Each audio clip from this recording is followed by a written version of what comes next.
हमारे धार्मिक ग्रंथों में केवल धर्म की ही नहीं बल्कि कर्म से जुड़ी बातों के बारे में भी ज्ञान दिया गया है। आज हम बात करेंगे भोजन के बारे में। सांसारिक और व्यवहारिक ज्ञान का परम भंडार माने जाने वाली गीता में इस बात का वर्णन मिलता है कि भीष्म पितामह ने अर्जुन को 5 प्रकार के भोजन ना करने की सलाह दी थी।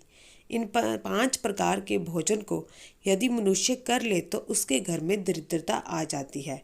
पहला भोजन है, भीष्म पितामह ने ऐसे भोजन को कीचड़ के समान बताया है जिस भोजन की थाली को कोई लांघ कर गया हो।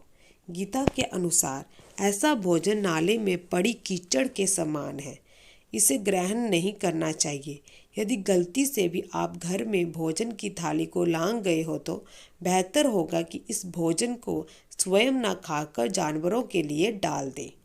दूसरा भोजन, गीता में दूसरा गलत प्रकार का भोजन उसको बताया गया है कि जिस भोजन की थाली में पैर से ठोकर लग गई हो या फिर किसी का पांव लग गया हो, ऐसा भोजन खाने योग्य नहीं रहता है।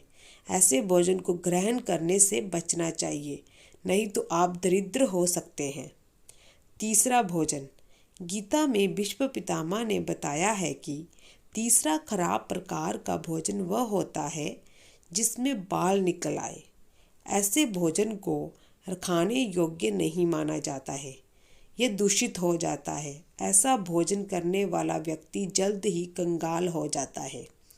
चौथा भोजन, चौथे प्रकार का भोजन भीष्म पितामह ने वह बताया है कि अगर पति और पत्नी एक ही थाली में भोजन कर रहे हो तो उनका प्रेम एक मद के रूप में उस भोजन में आ जाता है। किसी तीसरे व्यक्ति को उस भोजन में शामिल नहीं होना चाहिए, यह उसके लिए नुकसानदेह साबित हो सकता है।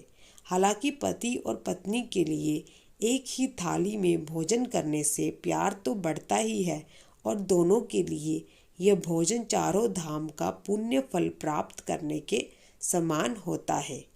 पांचवा भोजन, बेटी अगर कुंवारी हो और अपने पिता के साथ एक ही थाली में भोजन करती है तो उस पिता की कभी अकाल मृत्यु नहीं होती, क्योंकि बेटी पिता की अकाल मृत्यु को हर लेती है।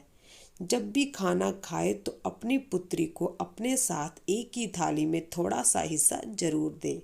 अगर आपको हमारी ये वीडियो अच्छी लगी हो तो हमारे चैनल को लाइक, सब्सक्राइब, शेयर, कमेंट जरूर कीजिएगा। धन्यवाद।